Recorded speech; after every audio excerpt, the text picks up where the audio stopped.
ராவணா பார்வையாளர்கள், தமிழ் உறவுகள் மற்றும் ராவணா நல விரும்பிகளுக்கு வணக்கம். பொங்கல் திருநாளை முன்னிட்டு நம்மளுடைய எடிட்டர்ஸ் மற்ற கேமராமேன்லாம் விடுமுறையில் இருந்தாங்க. அதனால் தொடர்ச்சியாக ஒரு 2-3 நாட்கள் புதுசாக எதுவும் பதிவிட முடியலை. மொத்தமாக சேர்ந்து ஒரு சில நிகழ்ச்சிகளை இன்றைக்கி நம்ம பேசிடுவோம். அதில் முதல் நிகழ்ச்சி சகோதரர் ஏர்போர்ட் மூர்த்தி, புரட்சி தமிழக கட்சியினுடைய தலைவர். கிட்டத்தட்ட 100 நாட்களை தாண்டி தீபாவளி போய்விட்டது, புத்தாண்டு, அடுத்தது பொங்கல், இதெல்லாம் முடிஞ்சிருக்குது. இன்று அவருடைய வழக்கு நீதிமன்றத்துக்கு வந்தது. இன்றைக்கி அநேகமாக அவருக்கு பிணை கிடைச்சிரும் அப்படின்றது தான். ஏர்போர்ட் மூர்த்தி தரப்பில் வழக்கறிஞர்கள் என்ன வாதத்தை அவசர வழக்காக இதை கொண்டு வரணும், அவருடைய உடல்நிலை கருத்தில் கொண்டு அப்படின்றது தான் இருக்குது. ஏற்கனவே அவருக்கு இதய பிரச்சனை இருந்திருக்கிறது.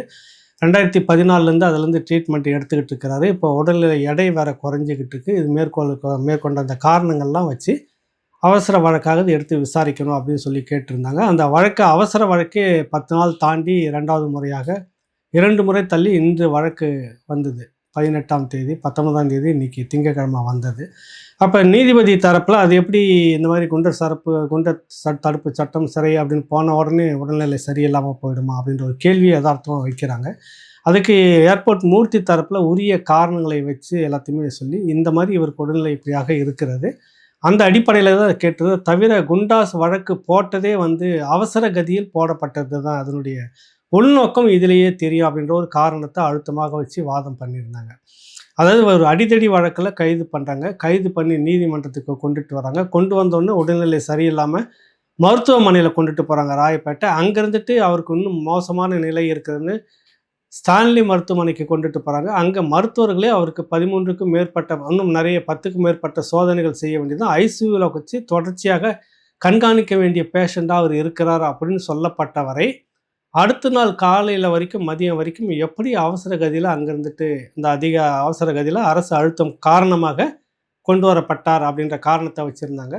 உடனடியாக இவர் 4 மணி நேரம் வித்தியாசம் இந்த வழக்கு பதிவு கொண்டு கோர்ட்டில் ரிமாண்ட் பண்ணுறாங்க. ரிமாண்ட் பண்ணி சிறையில் இருக்கிறாங்க. அடுத்த 4 மணி நேரம் கிட்டத்தட்ட இதுக்கான போலீஸ் கமிஷனர் உடனே இவர் மேலே கேஸ் எல்லாத்தையும் ஆராய்ந்து இவர் குண்டர் தடுப்பு சட்டத்தின் கீழ் கைது செய்யப்படக்கூடியவர் தான் எப்படி பரிந்துரைத்தார், அப்போ இதில் வேறு ஏதோ நோக்கம் இருக்குதுன்ற கிரவுண்டும் அவங்க வச்சு பேசியிருக்கிறாங்க.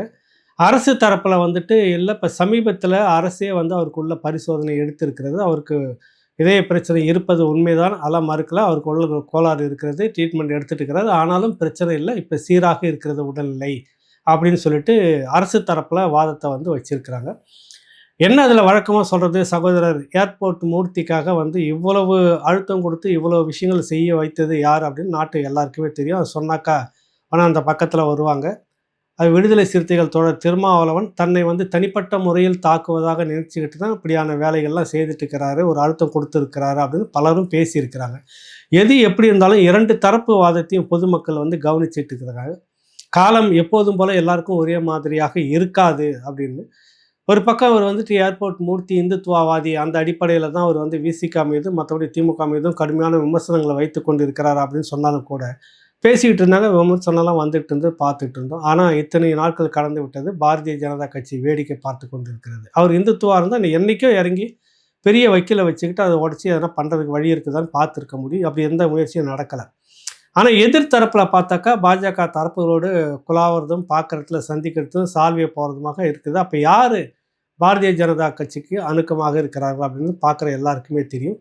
எப்படி இருந்தாலும் இந்த சிறைப்படுத்தி இருப்பது ஒரு பெரிய அநீதி. இப்போ நீதிமன்றத்தில் நடந்த விடயத்துக்கு வருவோம். அரசு தரப்பு வழக்கு இந்த வாதங்களை வைத்தார். அவருக்கு ஒன்றும் பிரச்சனை இல்லை, எல்லாம் உண்மை தான். உடம்பு சரியில்லாமல் இருந்தது, இதய பிரச்சனை இருக்கிறது, சர்க்கரை நோய் இருக்கிறது, ஆனால் இப்பொழுது எல்லாம் சீராக இருக்கிறது, கட்டுக்குள்ளே இருக்குது, ஒரு பிரச்சனையும் இல்லை அப்படின்னு சொல்லிட்டு வாதத்தை வச்சுருக்கிறாங்க. ஒன்று நீதிபதி 2 பெஞ்ச், அது நீதிபதி இவங்க 2 பேர் என்ன முடிவு பண்ணியிருக்காங்க கூப்பிட்டு பேசி, எது எப்படி இருந்தாலும் 31ஆம் தேதி, வர 31ஆம் தேதி, அதாவது இந்த சனிக்கிழமை இல்லாமல் அடுத்த சனிக்கிழமைன்னு நினைக்கிறேன், 31ஆம் தேதி அன்னைக்கு இறுதி விவாதம் அன்னைக்கு இதை முடிச்சிடலாம் அப்படின்ற முடிவில் இப்போ 31ஆம் தேதி தள்ளி வச்சுருக்கிறாங்க. இன்றைக்கி தேதி 18, இன்னும் ஒரு 10 நாட்கள் கிட்டத்தட்ட காத்திருக்கணும். 11 நாட்கள் காத்திருக்கணும்னு 12 நாட்கள் வருகிறது. இன்னொரு 12 நாளுக்கு பிறகு இந்த வழக்கு எடுத்துகிட்டு அன்றைக்கி இறுதி விவாதம், இறுதி முடிவு அப்படின்றத தான் சொல்லியிருக்கிறாங்க. அப்படி சொல்லி தான் அந்த தேதியை தள்ளி வச்சுருக்காங்க. இதில் ஒரு பெரிய நல்வாய்ப்பு அப்படின்னு இதில் கூட என்னன்னு பார்த்தீங்கன்னாக்கா, ஒரு 4 வாரம் தள்ளி வச்சிருக்கலாம், 5 வாரம் தள்ளி வச்சுக்கலாம். 1 மாதம், 2 மாதம் இல்ல 2 மாதத்துக்கு பிறகு இந்த வழக்கு எடுத்துக்கலாம். ஒண்ணும் பிரச்சனை இல்ல. உடம்பு தான் சீரா இருக்குது அப்படின்னு சொல்லிட்டு போயிருக்கலாம். ஒண்ணும் கேட்டிருக்க முடியாது.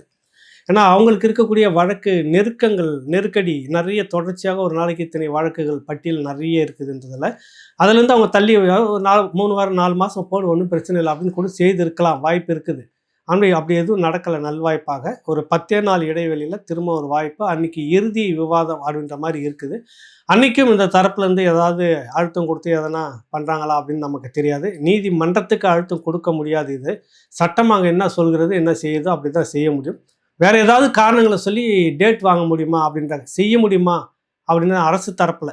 அப்ப அந்த அரசு தரப்புக்கு ஒரு அழுத்தம் கொடுக்கணும் இல்ல. நீதி தரப்புக்கு கொடுக்க முடியாது. அரசு தரப்புக்கு கொடுக்கலாம்ல. அதுக்கு அதில ஒரு பேரானந்தம் கிடைக்கும். கொஞ்ச காலத்துக்கு அப்படி இருக்கலாம்னு நினைக்கிறாங்க. இருந்துட்டு போகட்டும். எது எப்படி இருந்தாலும் இப்போ இன்னைக்கு எதிர்பார்த்துக்கிட்டு இருந்த ஏர்போர்ட் மூர்த்தியினுடைய அந்த விடுதலை, ஜாமீன்ன்றது அநேகமா இன்னைக்கு கிடைச்சிருக்கும் வந்துருவார் அப்படின்னு தான் பார்த்தாங்க. இல்லை. இறுதி விவாதம் அப்படின்னு சொல்லிட்டு 31ஆம் தேதி அன்னைக்கு இறுதியாக என்ன ஏது அப்படின்றது தெரியும் நமக்கு.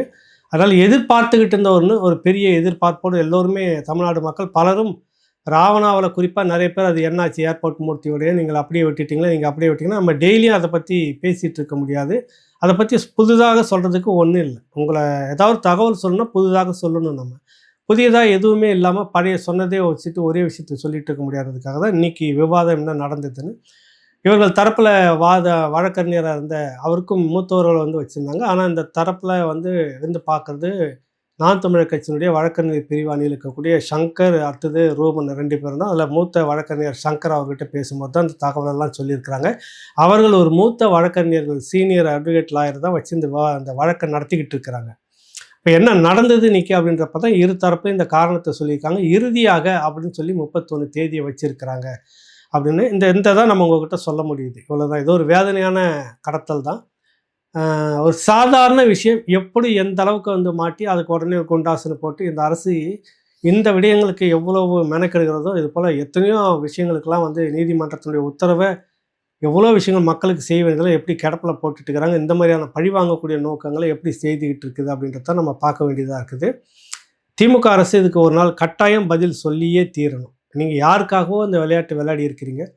ஒடுக்கப்பட்ட மக்கள் முழுக்க ஏதோ ஒரு கட்சிக்கு மட்டும்தான் அத்தாரிட்டி அப்படின்னு நீங்கள் நினச்சிருக்கீங்க. அதனுடைய எதிரொலி வரக்கூடிய தேர்தலில் கட்டாயம் தெரியும் உங்களுக்கு திமுக அப்படின்றத நம்ம சொல்லக்கூடிய ஒரு வாசகமாக இருக்குது. பார்க்கலாம். காலம் அதிகாரம் உங்ககிட்ட இருக்குன்றதுக்கு எல்லாரையும் நீங்கள் பழி வாங்கிக்கிட்டே இருக்க முடியாது. காலம் உங்களை ஒரு நாள் பழி வாங்கும், காத்திருங்கள் அப்படின்றத நம்ம சொல்கிறோம். நிச்சயம் நடக்கும். அது நடக்காமலாம் போயிடாது. காத்திருப்போம் நம்ம. அடுத்த ஒரு விஷயத்துக்கு வருவோம் நம்ம. ராவணாவுக்கு ஒரு மகிழ்ச்சியான செய்தி, அதே நேரத்தில் ஒரு சர்ச்சையான ஒரு நெருக்கடி ஒன்று, ரெண்டுமே ஒரே நேரத்தில். நாம் தமிழர் கட்சியினுடைய தலைமை ஒருங்கிணைப்பாளர் சீமான் அவர்கள் ராவணா வலைத்தளத்துக்கு என்று ஒரு நாள் கொடுத்திருந்தார் 18. அது நேற்று ஒரு ஒளிப்பதிவு. கிட்டத்தட்ட மாணவர்கள், இளைஞர்கள், கல்லூரி மாணவர்கள் இவர்களை வைத்து, அதை தாண்டி பெரியோர்களும் சில பேர் வந்திருந்தார்கள். கல்லூரி பேராசிரியர்கள் ஒரு 4-5 பேர் இருந்தாங்க அங்கே. அவங்க எல்லோருமே கலந்துக்கிட்ட அந்த நிகழ்ச்சி. ஆனால் முழுக்க முழுக்க இது அந்த களத்தை யார்கிட்ட விட்டேன்னா, நம்ம இயக்குனர் களஞ்சியம் தம்பி அவர்கிட்ட தான் விட்டுருந்தேன். அவர் தான் அதை முழுக்க கவனிச்சுக்கிட்டு இருந்தார். முதல் ஒரு பகுதி எனக்கும் சீமான் அவர்களுக்கும் பேட்டியாக போனது. மிகப்பெரிய அளவில் சிறப்பான ஒரு நேர்காணல். நிறைய இடையில கைத்தட்டல்கள் வந்திருந்தது. அது எதற்கு அப்படின்னு நீங்கள் பார்ப்பீங்க அந்த விஷயத்த. அதுக்கு பிறகு கேள்வி பதில் முழுக்க முழுக்க மாணவர்களும், கல்லூரி மாணவர்களும், சட்டக்கல்லூரி மாணவர்களும் இப்படி தான் பேசி கேள்வி கேட்டிருந்தாங்க. விருப்பப்பட்டாங்க நிறைய பேர், கல்லூரி பேராசிரியர்கள் நாங்கள் கேட்கணும்னு. இல்லைங்க, இது இளையோருக்காக செய்தது, இன்னொரு வாய்ப்பு இருந்தால் அதில் நம்ம பார்க்கலாம் அப்படின்னு சொல்லியிருந்தோம். மிக சிறப்பாக நிகழ்ச்சி நடந்து முடிந்தது. கேள்வி பதில் ஒன்று, தனிப்பட்ட பேட்டி நேர்காணல் 2 பகுதியாக ஒரு 3 மணி வரை நடந்தது. 10:30க்கு தொடங்கி மிக பெரிய அளவில் எதிர்பார்க்கப்பட்டதை விட கூடுதலான பரபரப்போட அந்த கேள்வி பதில் நிகழ்ச்சியும் நேர்காணலும் இருக்கிறது. எல்லாம் ஓகே, இதெல்லாம் முடிஞ்சது, சந்தோஷமாக வந்துட்டுருக்கிறப்ப சாயங்காலம் உடனடியாக பார்த்தா முகநூலில் ஏகப்பட்டது. அதில் ஒரு சகோதரர் என்னை கோர்த்து விட்டு கேட்டிருந்தார், நீங்கள் தான் அதிகமாக முட்டு கொடுத்துக்கிட்டு இருப்பீங்களே, பராசக்தி திரைப்படத்தை பார்த்துட்டு நாம் தமிழர் கட்சி சீமான் அந்த நிகழ்ச்சியிலேருந்து தான் கிளம்பி அப்படியே போனார். அதுக்கு பிறகு தான் அந்த படத்தை பார்த்துருக்கிறார். எங்கள் களத்தில் இருந்து தான், நுங்கம்பாக்கத்தில் தான் அந்த ஒளிப்பதிவு பண்ண களம் இருந்தது. அங்கேருந்து தான் கிளம்பி போனார். அதுக்கு பிறகு தான் படம் பார்த்துட்டு மாலைக்குள்ளாக இந்த சர்ச்சை வந்து தலை தூக்க ஆரம்பிச்சிருச்சு. நிறைய பேர் என்ன கேள்வி கேட்டிருந்தாங்க. அதுக்கு நான் பதில் சொல்ல கடமைப்பட்டிருக்கிறேன். பராசக்தி படம் அப்படின்றப்ப என்னுடைய தனிப்பட்ட விருப்பத்தை நான் அதை சொல்லியிருந்தேன். அது வந்து முழுக்க முழுக்க ஒரு வரலாற்று படத்தை வரலாற்றை திரிப்பாக காட்டியிருக்கிறார்கள். கட்டபொம்மன் படத்தை உதாரணமாக சொல்லி அதில் பேசக்கூடிய அந்த வசனங்கள் அவர் பேசவில்லை. ஆனால் பேசியது தமிழ்நாட்டு மன்னர்கள், குறுநில மன்னர்கள். அதை வந்து இவருக்கு எடுத்து போட்டு இவர் பேசியதாக காட்டுவது தான் இன்றைக்கி வரலாறாகி இருக்கிறது. அப்படியாக இந்த இந்திய எதிர்ப்பு போராட்டத்தை இவர்கள் திரித்து உள்ள சொல்லியிருக்கிறாங்க. அதில் வந்திருக்கக்கூடிய சம்பவங்கள்லாம் சில காட்சிகள் உண்மை, சில காட்சிகள் திரிக்கப்பட்ட வரலாறு. குறிப்பாக பிற மொழியாளர்கள் சேர்ந்து நடத்தியது இந்த மொழிப்போர் அப்படின்றத நான் எதிர்ப்பு தெரிவிச்சிருந்தேன். எல்லாருமே அதை பற்றி எதிர்ப்பு தெரிவிச்சிருந்தாங்க. அதை ஒட்டி தான் இந்த பராசக்தி படத்தினுடைய சர்ச்சையை ஒட்டி தான் வந்தவொடனே படம் போயிடுச்சு, அது வேறு விஷயம். படமே குப்பை, அது வேறு விஷயம். அதில் எந்த கான்செப்டும் உண்மையாக ஒழுங்காக சொல்லவே இல்லை, அதுதான் முக்கியம். அது போயிடுச்சு திரைப்படத்தில். அந்த நேரத்தில் வந்து தமிழம் பதிப்பகம் செந்தில்நாதன் அவர் வெளியிட்டிருந்த அந்த புத்தகம் வந்துட்டு இந்திய எதிர்ப்பு போரில் ஈவேராவினுடைய பித்தலாட்டங்கள் அப்படின்றது எழுத்தடிகளார். அதுக்கு முந்தின தலைப்பு என்னன்னா இந்திய எதிர்ப்பு போரில் அன்றும் இன்றும் அப்படின்னா என்ன சொல்லி இருக்கிறாங்க, என்ன ஏமாத்துறாங்க. இடையில வந்து 1965 நடத்தின அந்த போராட்டத்தை கண்கூடாக பார்த்த ஈழத்து பெரியார் அடிகளார் அவர்கள், பெரியார் வந்து இதில் இந்த போராட்டத்தில் பெரிய பங்களிப்பே நடந்துக்கல. இதுக்கு முன்னாடி 37, 38 தொடங்கின அந்த இந்திய எதிர்ப்பு போராட்டம் எங்களை போன்ற அடிகளார் சேர்ந்து நடத்தினது. கட்டமாக போராட்டம் நடத்தும் போது ஒரு பெரிய அளவில் வந்துக்கிட்டு இருக்கு. அரசுக்கு நெருக்கடி கொடுத்துட்ருக்குறோம். நான் சிறைப்பட்ட பிறகு முதலில் எதிர்த்த பெரியார் பிறகு உள்ளே வந்திருந்தார். அவர்கிட்ட அந்த போராட்ட காலத்தை கொடுத்துருந்தோன்னா அது அவருக்கு உண்டான போராட்டமாக மாற்றிவிட்டார். அது ஒரு குற்றச்சாட்டு. அதில் 65 நடத்தது முழுக்க ஒரு அரசியல் காரணங்களுக்காக நடத்தப்படுது. இது தீர்வை நோக்கி நகராது என்பதுதான் அதில் குற்றம் சாட்டியிருக்கிற அந்த புத்தகம். இந்த படம் வந்த நேரத்தில் இந்த புத்தகம் வந்தது, அது இந்த தலைப்பில் வந்தது. பழையபடி அன்றும் இன்றும் அப்படி இருந்தாக்கா அது அப்படியே கூட விட்டுருப்பாங்களோ என்ன தெரியல. ஈவேராவின் பித்தலாட்டன்னு வேறு தலைப்பு மாற்றி வச்சதால் அது பெரிய குற்றச்சாட்டாக நினச்சி அந்த புத்தகத்தை பறிமுதல் செய்ய பெரிய பரபரப்பாக ஓடிட்டு இருக்கிற இந்த சூழ்நிலையில் சீமான் அவர்கள் அந்த படத்தை பார்த்துட்டு அது நான் வாழ்க தமிழ் வாழ்கன்னு சொல்லியிருக்கேன், அதனால் அந்த படம் வந்துட்டு பாராட்டுக்குரியதுன்னு சொன்னதாக அவர் நான் தான் அந்த மாதிரி சொல்கிறதா நினச்சிருக்கிறேன் அப்படின்னு சொல்லிட்டு இப்படிலாம் சொல்லியிருக்கிறாரு. என்னாவோ இதை பற்றி நிறைய விமர்சனங்கள் வந்திருந்தது. என்ன வந்து சில தோழர்கள் வந்து குறிப்பிட்டு கேள்வி கேட்டிருந்தார்கள். அரசியல் கட்சி நடத்தக்கூடிய ஒரு தரப்புக்கும் நல்லா கவனிச்சுக்கணும், இயக்கம் நடத்திட்டு இருக்கிற ஒரு தரப்புக்கும் நிறைய வித்தியாசம் இருக்குது. இயக்கமாக இருக்கக்கூடியவர்கள் என்ன வேணாலும் ஒரு முடிவு எடுத்துகிட்டு அறிக்கையை கொடுத்துட்டு போயிட்டே இருக்கலாம். அவங்களுக்கு ஓட்டு அரசியல், அதிகாரத்தை பிடிக்கணும் அப்படின்ற எண்ணம் கிடையாது. எல்லாத்தையும் விமர்சனம் பண்ணலாம், தாராளமாக விமர்சனம் பண்ணலாம், அதை வந்து நம்ம மறுக்கவே இல்லை. ஆனால் ஒரு வந்து தொடர்ச்சியாக ஒரு அழுத்தம் கொடுக்குறாங்க, படம் ஃபெயிலியர், அது பெட்டிக்குள்ளே போயிடுச்சு, ஒன்றுமே கிடையாது. அந்த காலகட்டத்தில் தொடர்ச்சியாக ஒரு நிறைய படங்கள், நிறைய திரைப்படங்கள் சீமான் அழைச்சிக்கிட்டே இருக்காங்க. அவர் வந்து பார்த்து வெளியில் சொன்னார்னா அது ஒரு ப்ரொமோட் ஆகிறதுக்கு வழியாக இருக்கணும். அதெல்லாம் விட்டுட்டு ரொம்ப தாமதமாகத்தான் அந்த படத்தை போய் பார்க்குறாரு. அப்போவே அதை புரிஞ்சிருக்கலாம். நீங்கள் திரைப்படத்துறையில் அவருக்கு நட்பு வட்டாரங்கள் இருக்கும், அதற்காக பார்க்கலாம். அந்த படம் வந்து முழுக்க வரலாறை சரியாகத்தான் சொல்கிறது அப்படின்லாம் அவர் சொல்லவே கிடையாது. நடிப்பை சொல்கிறாரு. இந்த படத்தை வந்து தமிழ் வாழ்க அப்படின்ற முழக்கத்தோடு இந்த படம் வெளியில் வந்திருக்கு, அது வந்து சொல்கிறாரு அந்த ஒரு வார்த்தை.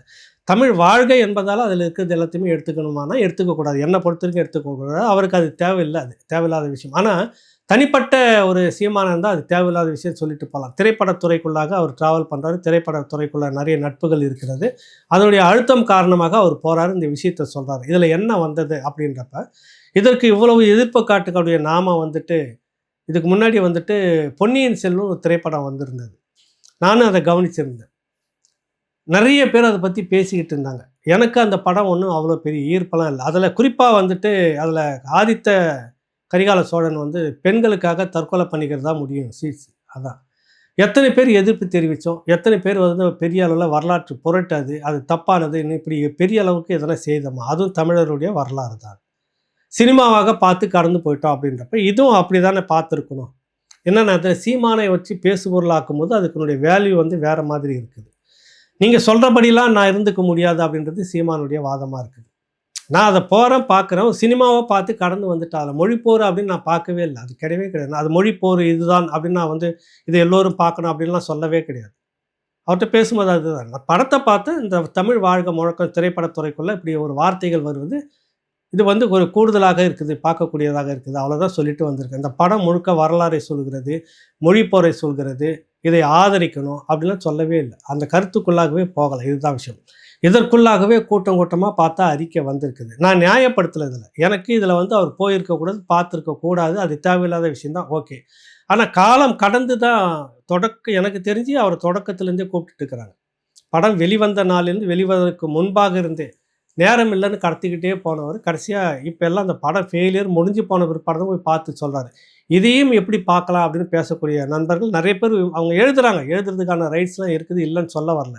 இப்படியான படத்தை நம்ம ஆதரிக்கலாமா அப்படின்றப்ப திரைப்பட துறைக்குள்ளே அவர் ஒருத்தருக்குள்ளே ஒருத்தர் முகம் பார்த்துக்கணும், எல்லாம் பழகினவங்களாக இருக்கிறாங்க. அந்த அடிப்படையில் கூப்பிட்றாங்க. தவிர்க்க முடியாமல் போய் பார்க்கக்கூடிய சூழ்நிலை தான் ஓட்டு அரசியலுக்கும் இயக்க அரசியலுக்கும் இருக்கக்கூடிய வித்தியாசம். இதை வந்து நான் அந்த படத்தை முன்னெடுத்துக்கிட்டு போகணும், இதுதான் நமக்கான படம்னு எங்கேயும் சொல்லவே கிடையாது. அதுதான் அவர் சொல்லக்கூடிய அவர் தரப்பு கருத்தாக இருக்குது. பேசும்போது அதான் சொல்கிறேன், இதை முன்னெடுக்கணும், எல்லாரும் போய் திரையில் பார்க்கணும், இது ஒரு அபூர்வமான படம், இது ஒரு வரலாற்று படம்னு எங்கேயும் சொல்லவே கிடையாது. பார்த்த கடந்து வந்துட்டு முடிஞ்சு போச்சு, தமிழ் வாழ்கன்னு ஒன்று சொல்லியிருக்காங்க. அந்த தம்பிக்காக அந்த வார்த்தையை சொல்லிட்டு வந்தோம். அவ்வளோதான், முடிச்சுட்டு அடுத்த வேலை எனக்கு களத்தில் நோக்கி போயிட்டுருக்குறேங்க. எதுக்கு வந்து இப்படியா சொல்கிறதுக்கெல்லாம் பணத்தை வாங்கிட்டு பேசுகிறான்னு கொச்சப்படுத்துகிற அந்த எண்ணம் இருக்குல்ல, இவங்க சொல்லக்கூடிய எல்லாரும் எந்தெந்த காலகட்டத்தில் என் பக்கத்தில் நின்று இருக்காங்க, எனக்காக எழுதியிருக்கிறாங்க. குறை சொல்வது மட்டுமே வச்சுக்கிட்டு பேசிட்டு இருக்கிற ஆட்களை பற்றி எனக்கு கவலையே இல்லை அப்படின்னு அவர் கலந்து போயிட்டுருக்கிறாரு. அது அவருடைய பாடு. அது எனக்கு அன்றைக்கும் சரி இன்றைக்கும் சரி இது வந்து ஒரு வரலாற்று திருப்பு. இவர்கள் சினிமாவில் அவர்களுடைய 26 தேர்தலுக்காக இதை திட்டமிட்டு அவர்கள் எடுத்திருக்கிறார்கள். அது வந்து ஃபெயிலியரு ஊற்றிக்கிச்சு. அந்த அடிப்படையில் தான் நான் இருக்கிறேன். குறிப்பாக இது வந்து ஒரு வரலாற்று திருப்புன்றதில் நாங்கள் உறுதியாக இருக்கிறோம். அதில் ஒன்றுமே கிடையாது. அவர் அது சினிமாவை பார்த்து கடந்து போய்க்கிறார். இதுதான் இந்த ஒரு விஷயம். சரியாக தவறானா எனக்கு அதெல்லாம் உடன்பாடு இல்லை, அவ்வளோதான். இதோட முடிஞ்சு போச்சு. அதற்காக முழுக்க முழுக்க அவரையே வந்து போட்டு பேசிக்கிட்டு இதிலே வந்து இது வரலாற்று பிறை, இது இப்படிலாம் செய்திருக்கலாமான்னு கூட்டமைப்பு பேரில் அறிக்கை கொடுத்துட்டு உட்காந்து இருக்கிறதுல ஒன்றுமே இல்லை. சரி, இவர் களத்தில் வேணாம், அப்புறப்படுத்திடலாம். திரும்பவும் திமுகவுக்கும் அதிமுகவுக்கும் ஓட்டு போடணும் பிரச்சாரத்துக்கு போகிறீங்களா? திமுகவை வீழ்த்துறதுக்கு அதிமுக தான் சரின்னு தமிழ் தேசிய அதுக்குள்ளாக இன்னொரு சகோதரர்கள் டீம் ஒன்று இல்லை இப்போ அதிமுக அந்த நேரத்துக்கு வந்தால் தான் சரியாக இருக்கும் அவர் கூடன்னு எனக்கு தெரிஞ்சு நான் அப்பப்போ பேசிக்கிட்டு இருக்கிறேன். சீமான் அவர்கள் யாங்கிட்டே கூட இந்த தகவல் சொல்லலை. ஆனால் உறுதியான ஒரு தகவல் என்ன தெரியுங்களா? டெல்லியிலேருந்து மிகப்பெரிய ஒரு அழுத்தம், முக்கியமான நபர்கள், சென்னைக்குள்ளே இருக்கக்கூடிய அரசியல் கட்சி தலைவர்கள் 2 பேர் தனிப்பட்ட முறையில் தொடர்ந்து சந்திக்கிறதுக்கு நேரம் கேட்டுட்டு இருக்கிறாங்க. நாம் தமிழர் கட்சி அதிமுக கூட்டணிக்குள் வந்தால் 50 தொகுதிகள் உறுதி, அதில் எப்படி 40 சட்டமன்ற உறுப்பினர்கள் உறுதியாக வந்துடும். அவர்கள் சொல்லக்கூடிய வார்த்தை, தேர்தல் செலவு கட்சி பார்த்துக்கும், கூட்டணிக்குள்ளே மட்டும் நீங்கள் வாங்க, பொது எதிரியை வீழ்த்தணும், நீங்கள் என்ன நோக்கத்தை நீங்கள் வச்சுட்டு இருக்கீங்களோ அதை வச்சுக்கோங்க. ஓகே, இப்படி தான் பேச்சுவார்த்தை நடத்திக்கிட்டு இருக்கிறாங்க. எல்லாம் சரி. நான் தேசிய தலைவர் பிரபாகரன் அவர்களை தூக்கி பிடிச்சிட்டு எல்லா மேடையிலும் வச்சுட்டு இருக்கிற பிரச்சாரம் உங்களுடைய மேடையில் வைப்போம் பரவாயில்லையான்றதுக்கு பதில் வரல. இங்கே தான் நிற்கிது, இங்கே தான் இருக்குது பிரச்சனை. இன்றைக்கி கூட கூட்டி தோல் மேலே கை போட்டு நம்மளை பள்ளத்தில் அழுத்திட்டு நம்மளை அதோடு அழிச்சிட்டு மேலே போய்கிட்டே இருப்பாங்க. இதுக்கு முன்னாடி வைகோவுக்கு நடந்தது, பாட்டாளி மக்கள் கட்சிக்கு நடந்தது, விஜயகாந்துக்கு நடந்தது, அடுத்தது இப்போ விஜய்க்கு நடக்க போகிறது. இது எனக்கு நடக்கணுமான்றது தான் அவருடைய வாதமாக இருக்குது. நான் மேதகு தலைவர் அவர்களை எல்லா இடத்துலையும் வச்சுட்டு பிரச்சாரமாக கொண்டுட்டு போகிறேன். கூட்டணி கட்சி வந்துடுறேன். ஓகே, நான் இருக்கிற நாம் தமிழர் கட்சி இருக்குது, எனக்கு உங்களுடைய தலைவர்கள் பாடம் மாதிரி என்னுடைய தலைவர்கள் ஒன்றா வச்சுக்கிட்டு ஒரே பிரச்சாரம் ஒரே மேடையில் போகலாமா சொல்லுங்க அப்படின்றப்ப பதில் வரல. இங்கே தான் நம்ம எல்லாரும் யோசிக்க வேண்டியதாக இருக்குது. இதுதான் களம், இதுதான் நமக்கான அரசியல்னு முன்னெடுத்துட்டு போகிறத காலை ஒடிச்சிட்டு அதை படத்தை தூக்கி தூர போட்டுட்டு கூட்டணி வச்சுட்டு சமரசம்னு போயிட்டோம்னா என்ன இருக்கும்? எதில் சமரசம் பண்ணணும், எதில் பண்ணக்கூடாதுன்னு ஒன்று இருக்குது. இது வந்து எல்லோருக்குமாக ஒரு உயிர் மூச்சாக பார்க்குற விஷயம். இது ஒரு இனம் அழிக்கப்பட்டது, அதிலிருந்து வந்தது. இந்த இனமும் இங்கே அழிக்கப்பட்டிருக்குது. அதோட பல விதத்தில் சாராயக்கடை மூலமாக, கனிமவள கொள்ளை மூலமாக, வறட்சி மூலமாக, பொருளாதார நெருக்கடி மூலமாக, தற்சார்பு பொருளாதாரத்தை அழிச்சிட்டு போகிறதன் மூலமாக, அதுலேயும் பகுதியான ஒரு பேர் இன அழிப்பை நோக்கி தான் இங்கேயும் நடந்துக்கிட்டு அவரும் லேசில் ஒன்று இங்கே விட்டு வச்சிடல. புரியுதில்லை? இங்கே இருக்கக்கூடிய திராவிட கூட்டமும் மேலே இருக்கக்கூடிய டெல்லி கூட்டமும் சேர்ந்து அப்படி ஒன்று தமிழ் தேசிய தளத்தை அவ்வளோ லேசிலலாம் விட்டுறல. அதில் ஒன்று முளைச்சி இப்போ இந்த ஒரு அங்கீகாரத்தோடு வந்து நகர்ந்துட்டு இருக்கும்போது அதெல்லாம் அழிச்சிட்டு எங்கள் கூட வந்து நில்லுங்க, அதெல்லாம் மறைச்சிருங்க அப்படின்னா அது என்ன அரசியல் அப்படின்ற கேள்வி இவருக்குள்ளாக இருக்குது. இது யாருக்குமே தெரியாது. 50 தொகுதி பேசியிருக்கிறாங்க அவர்கிட்ட. அவர் மறுக்க சொல்லுங்கள் பார்ப்போம். சீமான பேசியிருக்கிறாங்க, 50 தொகுதி பேசியிருக்கிறாங்க, செலவெல்லாம் பார்த்துக்கலான்னு சொல்லியிருக்கிறாங்க. ஆனால் ஒரு விஷயம், இந்த டிமாண்ட் ஓகேன்னா நான் வரதுக்கு ரெடி, பார்க்கலாமா அப்படின்னு கேட்குறாரு பேச்சுக்கு. நீங்கள் அந்த படத்தெல்லாம் விட்டுருங்க, மேதகு படத்தெல்லாம் விட்டுட்டு அந்த களத்தெல்லாம் விட்டுட்டு வந்து உள்ளே மற்றதை பார்த்துக்கலாம் வாங்க அப்படின்னா அது எப்படி வர முடியுன்றது தான் அவருடைய கேள்வியாக இருக்குது. இதற்கு வெளியிலேருந்து அறிக்கை விடக்கூடிய அந்த தம்பிகளும் மற்றவர்களும் இதுக்கு என்ன பதில் சொல்லுவாங்க? இந்த உறுதி சரியா தவறா அப்படின்னு நீங்கள் பேசிட்டு மற்றதை முடிவெடுக்கலாம். இது ஒன்று போகுது. 3வதாக நான் ரொம்ப ரொம்ப முக்கியமாக பேசணும், 2 நாட்களாக பேச முடியல. இந்த நிகழ்ச்சி சீமானுடைய நிகழ்ச்சி எடுத்து செய்ய வேண்டியதில் உண்மையிலே பேச முடியல. அவ்வளோ ஆதங்கமாக இருந்தது எனக்கு. மற்ற விஷயங்கள் கூட ஒன்றும் பெரிய மன உளைச்சலை ஏற்படுத்தலை. சீமான் அந்த படத்தை பார்க்குறாரு, அது மேலே ஒரு விமர்சனம் வருது, இது சரியா தவறா அப்படிலாம் இல்லை. அதாவது அரசியல் கட்சிக்குள்ளே இருக்கிறார், அவருக்கான நெருக்கடி, போனார், பார்த்தார், வந்தார், ஓகே. அது அடுத்தது வேற ஒரு அரசியல் நோக்கி போவோம், ஓகே அப்படின்ற மாதிரி தான் இருந்துட்டு இருந்தது. அது சரியா தவறா அப்படின்னா எல்லாருமே தப்புன்னு தான் நம்ம சொல்லிட்டு இருக்கிறாங்க. படம் தப்பு அப்படின்றதுல எல்லாருமே மாற்று கருத்து இல்லை, ஓகே. ஆனால் அதை தாண்டி ஒன்று நடந்திருக்கு, யாருமே பேசலை. அதுதான் எனக்கு உண்மையிலே உறக்கத்தையே கெடுத்த ஒரு விஷயம். இந்த புத்தகம் வந்து நான் ஏற்கனவே குறிப்பிட்டிருப்பேன். இந்த புத்தகம் நான் வந்து ஒரு 3500 கொடுத்து வாங்கினேன். சகோதரி வந்துட்டு வேதா அவங்க வந்து இதை வாங்கி கொடுத்தாங்க. எனக்கு படிக்கணும் அவசியம் அப்படின்னு பேசிகிட்டு இருக்கும்போது, பாலகிருஷ்ணன் ஐஏஎஸ் ஒரு தண்ட புத்தகம். இது உண்மையிலே சொல்லப்போனால் ஒரு தண்டம், 3500 தண்ட புத்தகம்.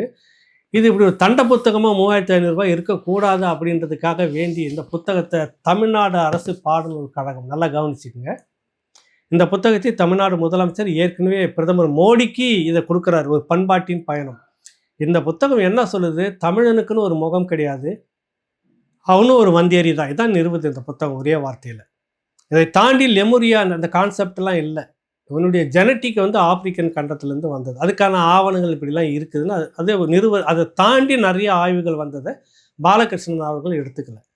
இந்த புத்தகத்தை எப்படி இதுதான் அங்கீகரிக்கப்பட்ட ஒரு இனத்தை வந்து கொச்சப்படுத்துது, இது ஒரு இனத்தினுடைய வரலாற்றை தப்பாக சொல்லுது. ஒரு முழு ஆய்வாக நீங்கள் இதை வைக்கலை, இது ஒரு பொது விவாதத்துக்கு வைக்கலை. தமிழ் அறிஞர்கள், மொழியியல் அறிஞர்கள் இருக்கிறாங்க, தொன்ம அறிவியல் இருக்கிறாங்க, கல்வெட்டு ஆய்வாளர்கள் இருக்கிறாங்க, இப்படி பல்வேறு தரப்பில் எல்லாருமே இருக்கிறாங்க. இவர்கள் எல்லாம் வைத்து ஒரு விவாதத்தை வைத்து சரியா தவறான பிற்பாடு நீ அங்கீகரிச்சுக்கிட்டு அது பிரதமர்கிட்ட கொடுக்கறதுக்கு ஒரு நியாயம் இருக்குது. தமிழ்நாடு முதலமைச்சர் இந்த மண்ணினுடைய முதல் குடிமகனாக எங்களை தமிழ்நாட்டினுடைய முதலமைச்சராக இருக்கக்கூடிய ஸ்டாலின் அவர்கள் எப்படி தமிழர் இந்த மண்ணின் பூர்வ குடியில் அவனு வந்தேறிதான்றதை நீ எப்படி அவங்களுக்கு மனசுக்குள்ளே அவ்வளோ சந்தோஷம் இருக்குதோ, அதான் சொல்கிறேன். நீங்கள் பிற மொழியாளர்னு உங்களை திரும்ப திரும்ப திரும்ப நீங்கள் நிரூபிச்சுக்கிட்டே இருக்கிறீங்க. தமிழன் இல்லை, நாங்களாம் பிற மொழியாளர்கள், தமிழை நாங்கள் இப்படி அங்கீகரிக்க மாட்டோம், ஏற்க மாட்டோம். எதுவாக இருந்தாலும் இந்த கிமு 2500 அதுக்குள்ளே தான் நாங்கள் நிறுத்திப்போம், கிமு 2500க்கு மேலே எது போனாலும் கிடையாதுன்னு எப்படி மத்திய தொல்லியல் துறை வந்து மத்திய அரசு வச்சு ஒரு கட்டை போட்டுட்டு தடுத்துக்கிட்டே இருக்குது. அதுபோல் மாநில அரசும் இப்போ தான் தடுமாறி இரும்பு காலம் கிமு 5000 ஆண்டுகளுக்கு முன்பு அப்படின்னு இப்போ தான் வந்திருக்குது. இது ஏன் இவ்வளவு உங்களுக்கு மன சங்கடமாக இருக்குது? தூய தமிழர்களுடைய வரலாறுன்னா ஏன் உங்களுக்கு இவ்வளோ கசப்பாக இருக்குது? அது இல்லை என்று சொல்லக்கூடிய இந்த புத்தகத்தை தமிழ்நாடு அரசு பாடநூல் கழகத்தின் சார்பாக மலிவு விலையில் 1000 ரூபாய்க்கு நான் தண்டத்துக்கு வாங்கிட்டு படிச்சுட்டு உட்காந்துக்கிறேன். அந்த புத்தகம் 3500 கொடுத்து இப்போ 1000 ரூபாய்க்கு கொண்டு வந்து தமிழ்நாடு அரசு பாடநூல் கழகம் கொண்டு வந்து இப்போ புத்தக கண்காட்சியில் அதை வைக்கிறாங்கன்னு விளம்பரம் வேறு படுத்துகிறாங்க.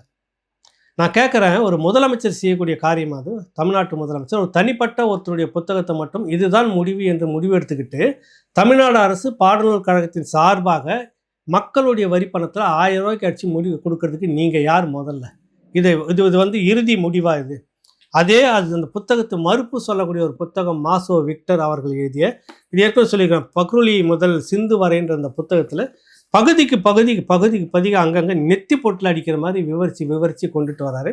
பாலகிருஷ்ணன் ஐஏஎஸ் வந்துட்டு மொழியியல் ஆய்வாளரோ வேர்ச்சொல் ஆய்வாளரோ வரலாற்று ஆய்வாளரோ கிடையாது, ஒரு ஐஏஎஸ் அதிகாரி, அவ்வளோதான். டிகிரி முடித்து ஐஏஎஸ் பாஸ் பண்ணார், கரெக்டாக வந்துட்டார்.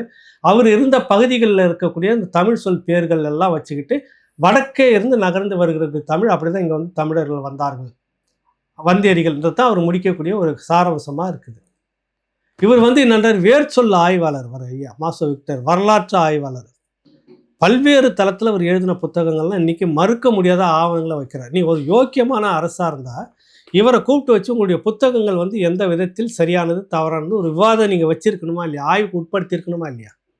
இந்த மறுப்பு நூலில் நீங்கள் இன்னும் மலிவு விலையில் போட்டு இதனுடைய விலை வந்துட்டு 600 ரூபாய்க்கு தான் கொடுத்துருக்கிறாரு, நியாயமான விலையில். பன்மை வெளி பதிப்பகம் தான் தமிழ் தேசிய பேரியக்கத்தினுடைய இது வெளியிட்டிருக்குது. இதை வந்து நீங்கள் ஒரு ஆய்வுக்கு உட்படுத்தணும். இதை எடுத்துக்கிட்டால் இதே போல் அரசு தரப்பில் நீங்கள் வெளியிட்டிருக்கணுமா இல்லையா? அப்போ திராவிடர்கள், உங்கள் மொழிக்காரர்கள், நீங்கள் எழுதின புத்தகம் தான் நாங்கள் மேலே எடுத்துக்கிட்டு போவோம், தமிழர் தரப்புலேருந்து யார் உண்மையை சொன்னாலும் நாங்கள் எடுத்துக்க மாட்டோன்னா நீங்கள் யார்? இந்த கேள்வி வருதா இல்லையா? உண்மையிலே நீங்கள் யார்? இதில் திராவிடர்கள், திராவிட ஆய்வாளர்கள், திராவிட மொழியில் இருக்கக்கூடிய குறிப்பிட்ட மொழியில் இருக்கக்கூடியவர்கள் மட்டும் எழுதி கொண்டு வர ஆய்வையோ அல்லது முடிவையோ நாங்கள் தலையில் தூக்கி வச்சு டெல்லி வரைக்கும் பயணப்பட்டுக்கிட்டு போவோம்.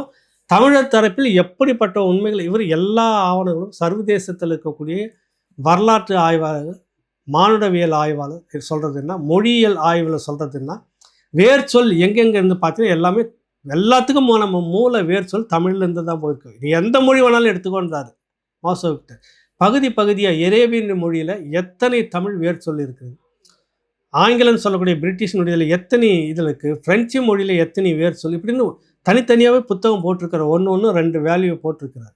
300 பக்கம் 250 பக்கம்னு அது நிறைய இருக்குது. அந்த புத்தகங்கள் எக்கச்சக்கமாக இருக்குது. இந்த வரிசையில் கூட அடுக்கி வச்சுருக்கேன், பார்த்துருக்கலாம். படிச்சுக்கிட்டு இருக்கிறோம். அதில் வியப்பாக இருக்குது. அதுக்கு மறுப்பு சொல்லணும். இந்த இடத்துல இந்த பகுதியில் இந்த புத்தகத்தில் இந்த ஆய்வு இப்படி சொல்லியிருக்கிறது, இதுக்கான தரவுகள்னு போட்டு எழுதுகிறார் மாசோ விக்டர். என்ன மதிக்கிறீங்க நீங்கள்? தமிழ் தேசிய தளத்துலேருந்து யாராவது ஒரு ஆய்வாளர் வந்தால் உங்களுக்கு இதுவாக போச்சுன்னு விட்டுறீங்க. உங்கள் தரப்புலேருந்து ஒரு மொக்க புத்தகத்தை தூக்கிட்டு வந்து வச்சுட்டீங்கன்னா அது பெரிய அளவில் கொண்டுட்டு வரீங்க. இப்போ தேனியில் இருக்கிற தேவாரம் திருநாவுக்கரசு சொல்லிட்டு உங்களுக்கு வருவாய்த்துறையில் இருந்தார், தணிக்கைத்துறையில் இருந்தவர், மிகப்பெரிய ஒரு ஆய்வாளர். அவர் ஒரு புத்தகம் இப்போ கொண்டுட்டு வராரு.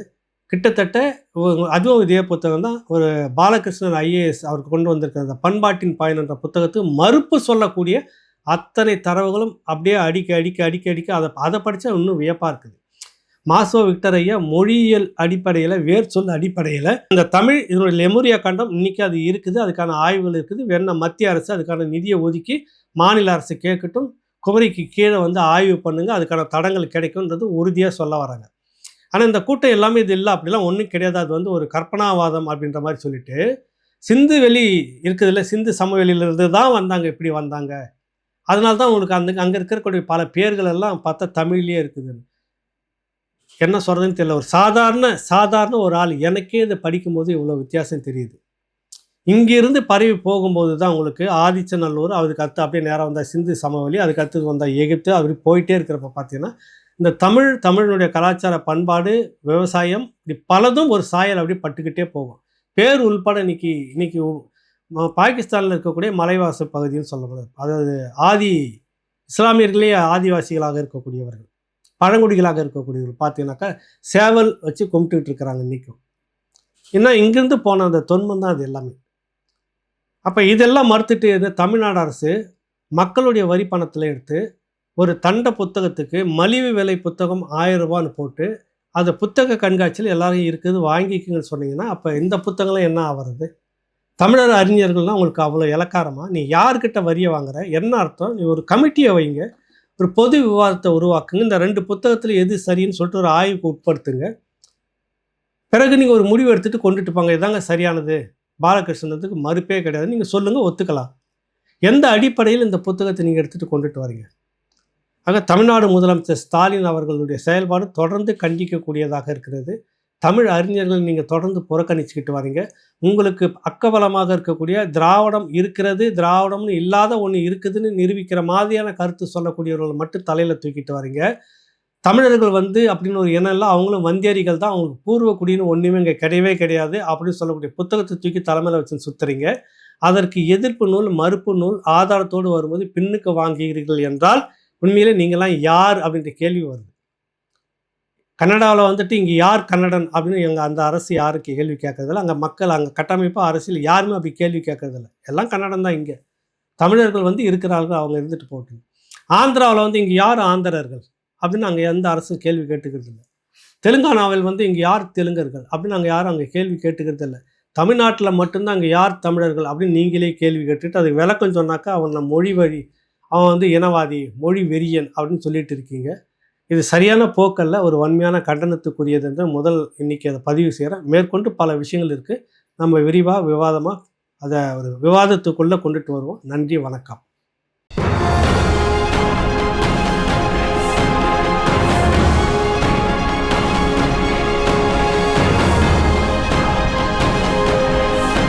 தோழர் கி வெங்கட்ராமன் அப்படின்றது தான் தமிழக அரசியல் களத்தில், இன்னும் சொல்லப்போனால் இடதுசாரி அரசியல் தலைமைகள் மத்தியில் முக்கிய ஒரு ஆளுமையாக இங்கும் பார்க்கப்படுகிறவர், பேசப்படுகிறவர். எங்கேருந்து நீங்கள் வரீங்க? தொடக்கம் எங்கே உங்களுக்கு?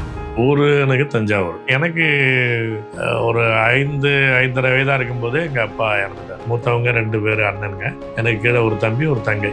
அதுக்கு பிறகு எங்கள் அம்மா தான் எல்லாமே ஸ்ட்ரகிள் பண்ணி இப்படின்னு ஒரு பெரிய போராடி தான் சொல்லணும். எங்கள் அம்மா வந்து அப்பா இல்லாத பசங்க அப்படிங்கிறதுனால கடுமையான ஒழுங்கு கட்டுப்பாடுகள் உண்டு. இதுவரையிலும் என்னெல்லாம் அடிச்செல்லாம் அவங்க ஒன்றும் பண்ணது கிடையாது. அண்ணா அவர் அடிக்கடி குறிப்பிட்ட அந்த இது நான் பார்க்குறேன். திரும்பவும் வந்து பெற முடியாத ஒன்று அந்த பள்ளி காலம்னு சொல்லுவாங்க. அந்த காலகட்டத்தில் உங்களுடைய லைஃப் ஸ்டைல் எப்படி இருந்தது? பள்ளி பருவத்திலேருந்தே எனக்கு வந்து அறிவியலில் ஆர்வம், சிரமமான அறிவியல்னு சொல்லக்கூடியது எல்லாமே வயதுக்கு மீறி நான் அதை படிப்பேன் வச்சுக்கேன். அது எனக்கு ஒரு ஆர்வம் உண்டு. இது செய்துலாம் பார்ப்பேன். நீங்கள் அந்த வீட்டிலேயே டிரான்சிஸ்டர் செய்கிறது, பேட்டரி செய்கிறது, இது மாதிரிலாம் பண்ணிட்டு ஏதோடு கொடுத்துட்டு இருப்பேன். ஹாபி என்னன்னா இன்னொன்று நீங்கள் கிரிக்கெட் விளையாடிக்கிட்டே இருப்பேன். கிரிக்கெட்டில் அந்த மாவட்ட அளவில் டீம்லலாம் நான் விளையாடிக்கிறேன். பள்ளி பருவ காலத்திலிருந்து நான் தொடர்ந்து தஞ்சாவூரினுடைய அந்த மைய லைப்ரரி, மாவட்ட மைய நூலகத்துக்கு முதல் 10 கையெழுத்துக்குள்ளே என்னுடைய கையெழுத்து இருக்கும். நான் வந்து தமிழ் வழியில் தான் தொடர்ந்து படித்தவன். ஆனாலும் ஒரு ஆர்வத்தில் நான் ஆங்கில புத்தகங்கள் படிப்பேன். அப்பவே? ஆமாம், வயசுல படிக்க ஆரம்பிச்சேன். ஆமாம். நான் 9வது படிக்கும்போது நான் ஆங்கிலத்தில் கவிதை எழுதியிருக்கிறேன். சங்கராச்சாரி வந்தாருன்னா எங்கள் வீட்டிலாம் தங்குவார். ஜெயந்திரனுடைய கூத்தெல்லாம் பார்த்துட்டு தான் பிறகு சொல்லுவோம். அவனை வந்து ஒரே வார்த்தை, அவன் நம்ம இல்லைடா அப்படிதான் சொல்லியிருக்கான். ஏன்னா